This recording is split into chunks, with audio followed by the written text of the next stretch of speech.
inze najja mu kooti kusingisa Bujjingo musango. Party esooka njiwangudde. Ndi Bujjingo yali alowooza nti tagambwako taleetebwa mu makooti alina amaanyi ga Katonda leero azze mu maanyi g'ensi. Omukazi n'amusitamako n'amugamba nkuvunaanya emisango era bajja kulimaaninga butasaba ki beyiro nasaba beyiro.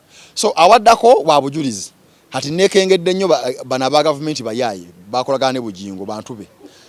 Kakati kyobulamba wakanye vula baze n'agamba bamute nega ye fa bakutoa omubbi waffe tumuligge emiguwa litugaa tuwolereze gavumenti ate kati gavumenti ate kati bamute. So bwebuzibu obunenga kyonna kyonna ekyo bwe kiggwera point eri mu Bujjingo ateekwa okusingisa kuba obujulizi bwe buli video weziri za UCC ebbaluwa okuva mu URSB eziri obufumbo gye buli manyi omusawo gujja musinga. Bino byawana eno kooti kankubulire eno kooti nto nnyo. Ino kooti nto nnyo kyova kooti esookerwako kooti ente y'entebe. Kati eriyo high court eriyo court of appeal supreme court ne East African court manyi ku kiseera kituufu bajja bisa zambi byonna byakoze.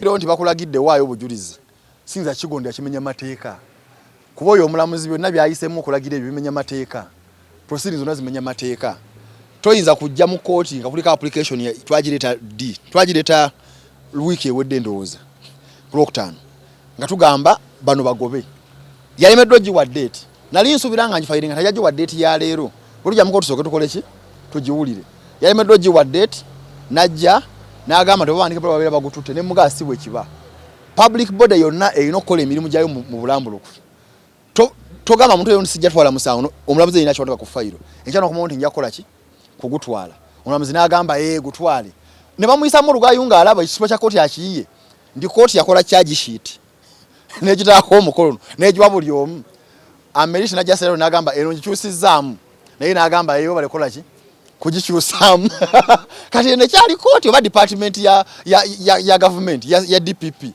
ndiyo yakasitakola agamba wamaki ekyo tuvuddeawo omulamuzi oyo akimanyi bulungi olunaku lwajjo ku makya naleese ekirayiro affidavit ng'egamba mpaka nnyo okujulira kwa Bujjingo ne mu ensonga eziwerako tasula mu ntebe jurisdiction ya wano atiisa abajulizi abantu abasinga abajulizi abagenda okujja bakozi be tajinza bakiriza kola ki kuba bujulizi mulina ka application omulamuzi oyo yagali jawulira nga 28 omwezi ogujja egamba nti Bujjingo bamusindike ruzira okunti sati sokunzita kakati bwensitu ekisoko omwayi wa government kati ofusero ya wa Bujjingo n'agamba tawakanya Bujjingo musajja mulungi nnyo era bamukole ki naye nga atugamba gwe yazze okukola ki okuprosecutinga yamuleese era gwa Mabirizi wambi so laba lino kobane lyennyini lye bakoze okusooka ne Lutalo Robert kane bagattako state nti tugende mu kooti Bujjingo alabikeyo ekifaananyi kyaleke nti yazze mu kooti tumale tumukole ki tumute era sinza kolagana okokolagana okitegeeza omusawo gonna bagenda gufutyanka mu nkola zaabwe ezo olaba affidavit yange ati n'agamba eno sijira bamu value naye nga si ate nga akiikirira nze ko bagamba nti obeera complainant government yekola ki yekukiikirira kati government yenkiikirira obujulizi obwange bwe yasanze ku fayiro nti omusajja oyo mubi nnyo abugobye kakati East Africa ajja kulamula ne high court biro byonna bi proceeding byakoze ebyo biki bibeero byagabye byonna bimenya mateeka zombi nja zigendamu kati byo byakoze bimala kati ate nyizo omusawo gwange gufiiraawo era nja bayimiriza ogenda mu maaso paka ensonga zange bwe zinaggwa obujulizi bwange mbwina mbukungaanyiza nja kujja ku provinga namugambye omulamuzi oyo teri teeka ligana DPP kuvunana Bujjingo nange kwa musema teeka kiro 12 kategeeza nti abantu abo bulijjo badembo okukola ki okuteekayo emisango so DPP abakanyiza ne Lutalo Robert ne Teddy bajje babuze ogwabwe nange ogwange nkole ki ontwala embale mwe giri buli omu yabuza musango gwe twalina emisango etaano tejagwa kati lino kobaane nti iseera kakati sijja kukiriza abantu misango gino tambulira wamu nti abantu abenjawulo bagikola ki bagiwoza so bubadde bumenyi bw'amateeka omulamuzi tumuwadde chance ezimala okulaba nga yiddabulula alage nti kooti naye kati yazze ku birala nnyo amanyidde buno obusango bwa bulijjo obeeramu abantu abatoogera ati sirika toyogera state yakwogera nenga state bamuguze state accused yamuguze agambe no objection nkugamba nze yamuleeta mu kooti ayagala kunzita nti gwe toyogera era omulamuzi mu ruling yetakonye kwa affidavit yange ate nga affidavit emugamba erimu ensonga paragraph nga 26 ziraga omusajja mubi nnyo, omusajja atomuta, omusajja muleke, investigation zikoze eki ziwedde. Yes. Waliwo ekirala, and the proceedings of today are illegal, null and void, and I will pray that the court pronounces them both in High Court and in East African Court of Justice. Because one, this magistrate had an application before her to strike out the DPP's letter to take over my case. She failed to fix that application. She didn't actually give it a date, but she's coming to court and entertaining the DPP. Secondly, she's saying that once the DPP comes to court, then she has taken over, which is of course illegal. You cannot say you cannot hear me, then you come and take over. Okay, as if that was not enough, then we come to plea taking, because she allowed the DPP to amend her own charge sheet, because a court has made a charge sheet. Then the senator comes and says, I have amended it. Then when you come to bail, this magistrate has on record my affidavit objecting to Bujjingo's bail. And authorities, I made my point so clear that actually Bujjingo should not be granted bail. Bujjingo wants to kill me. He speaks it clearly. Bujjingo will interfere with all the investigations. The sureties has brought Kaswabuli, so and so. They are his workmates. There is a pastor who works in his church. How will you do that? But the magistrate, first of all, the state attorney, where I even object to him, acted as if he's Bujjingo's lawyer. Since he claims to be working for me, that his money has taken over, which I'm objecting to, I thought that he was going to base his arguments on my objection to bail on an affidavit on record. There's an affidavit I filed yesterday.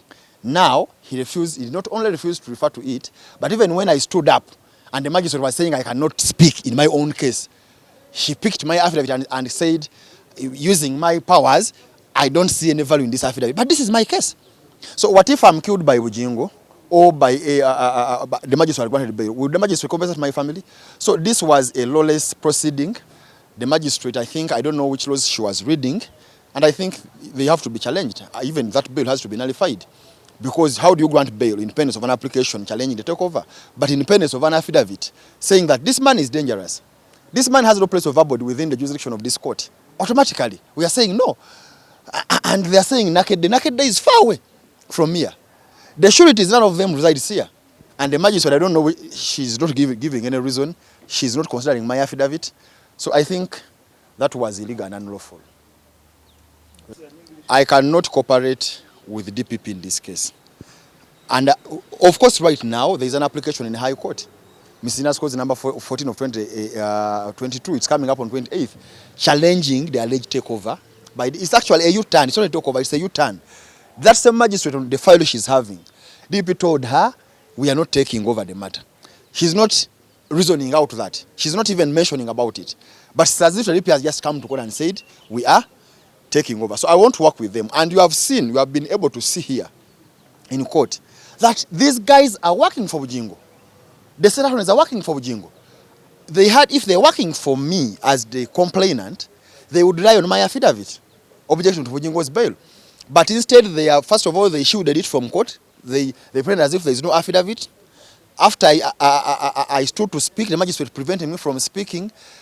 Then she picks it and says she doesn't see value in the affidavit. So is this Ameliti's case? Is this DPP's case or my case? So that's a question to be determined at a higher level, at higher court maybe, and East African Court of Justice. What is the state of a criminal case?